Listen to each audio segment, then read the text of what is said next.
السلام عليكم ورحمة الله وبركاته. خلاص تم تسريع شيفروليه سيلفرادو 2008 موديل. كان في المشكلة مرات لف سويتش مرات ما يلف. خلاص الحين الحمد لله انا بطلوا تسريع نفس ما الوكالة يرجع نفس الوكالة، وحتى سويتش اون ما يطلع مفتاح. خلاص يعني خلاص 100%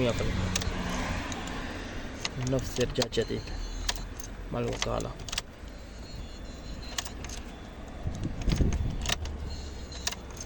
حتى مفتاح سبير بات شغل، هذاك مفتاح كان هو ما يلف. خلاص سم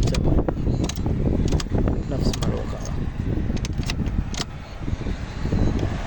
يعني ما في شيل اسنان داخل. شو اسنان مشكلة خلاص انا بدلي، عشان شو اذا اسنان شيل انت سويتش اون يجي مفتاح برا. خلاص انا يعني ما يشيل اسنان، نفس وكالة تسليم. خلاص 100%.